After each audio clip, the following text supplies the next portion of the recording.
പെരിയ ഇരട്ടക്കൊലക്കേസിൽ കോടതി നടപടികൾ വീണ്ടും പുനരാരംഭിച്ചിരിക്കുകയാണ്. രാവിലെ പ്രതിഭാഗത്തിന്റെയും ഒപ്പം CBI അഭിഭാഷകന്റെയും വാദം 20 മിനിറ്റ് നീണ്ടു നിൽക്കുന്ന വാദം ഉണ്ടായിരുന്നു. അതിനുശേഷം ഇപ്പോൾ ശിക്ഷാവിധി തുടങ്ങി, ശിക്ഷാ പ്രഖ്യാപനം തുടങ്ങിയെന്ന വിവരമാണ് കോടതിക്കുള്ളിൽ നിന്ന് ബിനിലും ഇപ്പോൾ പ്രദീപ് ജോസഫും പങ്കുവയ്ക്കുന്നത്.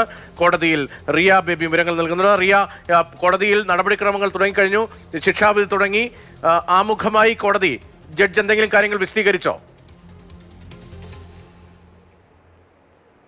ഇപ്പോൾ ജഡ്ജി ശേഷാദ്രിനാഥ് കോടതിക്കകത്തേക്ക് എത്തിയിരിക്കുന്നു. ഞാൻ ബിനിലേക്ക് കൂടി പോകാം. ഏറ്റവും പ്രധാനപ്പെട്ട വിവരം നമുക്ക് നൽകാൻ കഴിയുന്നത് കേസിലെ 1 മുതൽ 8 വരെ പ്രതികൾക്ക് കൊലപാതക കുറ്റത്തിന് ജീവപര്യന്തം കഠിന തടവ് ശിക്ഷ ഇപ്പോൾ വിചാരണ കോടതി വിധിച്ചിരിക്കുകയാണ്. അതായത് വധശിക്ഷയിലേക്ക്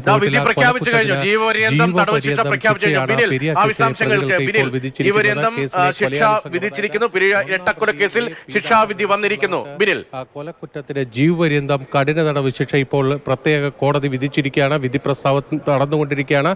കൂടുതൽ ആ വിധി പ്രസ്താവത്തിന്റെ കൂടുതൽ കാര്യങ്ങൾ പുറത്തു വരുമ്പോൾ അതിന്റെ വിശദാംശങ്ങൾ നൽകാം. ഇപ്പോൾ 1 മുതൽ 8 വരെയുള്ള പ്രതികളുടെ കാര്യത്തിൽ കൊലക്കുറ്റത്തിന് വധശിക്ഷയില്ല, ജീവപര്യന്തമാണ് അവർക്കുള്ള ശിക്ഷയായി ഇപ്പോൾ കോടതി പ്രഖ്യാപിച്ചിരിക്കുന്നത്. റിയ, അതായത് ബില്ലിൽ റിപ്പോർട്ട് ചെയ്തത് പ്രകാരം 1-ാം പ്രതി A. പീതാംബരൻ, 2-ാം പ്രതി സുരേഷ്, 3-ാം പ്രതി അനില്, 2-ാം പ്രതി സജി ജോർജ്, 3-ാം പ്രതി സുരേഷ്, 4-ാം പ്രതി അനിൽകുമാർ, 5-ാം പ്രതി ജിജിൻ, 6-ാം പ്രതി ശ്രീരാജ്, 7-ാം പ്രതി അശ്വിൻ, 8-ാം പ്രതി സുബീഷ് എന്നിവർക്ക് CBI പ്രത്യേക കോടതി ഇപ്പോൾ വിധിച്ചിരിക്കുന്നത് വധശിക്ഷയാണ്.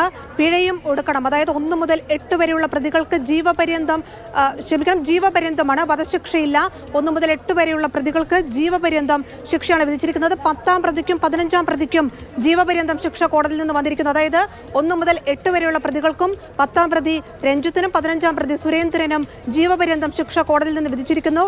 10 പ്രതികൾക്ക്, അതായത് ഈ കേസിൽ കൊലക്കുറ്റം തെളിഞ്ഞിരിക്കുന്ന 10 പ്രതികൾക്ക് ജീവപര്യന്തം ശിക്ഷ കോടതി വിധിച്ചിരിക്കുന്നു.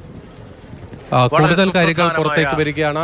കൊലക്കുറ്റത്തിന് ജീവപര്യന്തം കഠിന തടവ് ശിക്ഷ വിധിച്ചതോടുകൂടി അതോടൊപ്പം തന്നെ ഗൂഢാലോചനയ്ക്ക് 1 മുതൽ 8 വരെയുള്ള പ്രതികൾക്ക് അതിനും ജീവപര്യന്തം കഠിന തടവ് വിധിച്ചിരിക്കുകയാണ്. അതായത് ഇരട്ട ജീവപര്യന്തത്തിലേക്ക് വിചാരണ കോടതി പോയിരിക്കുന്നു. കൊലക്കുറ്റത്തിന് ജീവപര്യന്തം തടവ്, അതിന്റെ ഗൂഢാലോചനയ്ക്കും ജീവപര്യന്തം തടവ്. അതായത് പെരിയ ഇരട്ട കൊലപാതകത്തിലെ പ്രതികൾക്ക്, അതായത് മുഖ്യപ്രതികൾക്ക് 1 മുതൽ 8 വരെയുള്ള പ്രതികൾക്കും 10ഉം 15ഉം പ്രതികൾക്കും കൊലപാതകത്തിനും ഗൂഢാലോചനയ്ക്കും ജീവപര്യന്തം കഠിന തടവ് ശിക്ഷ കോടതി പ്രഖ്യാപിച്ചിരിക്കുന്നു. അതായത് ഇരട്ട കൊലപാതകത്തിൽ ഇരട്ട ജീവപര്യന്തത്തിലേക്ക് വിചാരണ കോടതി പോവുകയാണ്.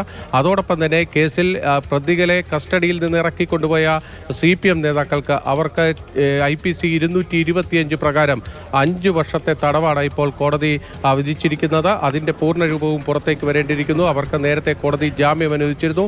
ആ ജാമ്യവും ഇപ്പോൾ ഈ വിചാരണ കോടതി റദ്ദാക്കിയിരിക്കുന്നു എന്നതാണ് ആദ്യഘട്ടത്തിൽ നമുക്ക് മനസ്സിലാകുന്നത്.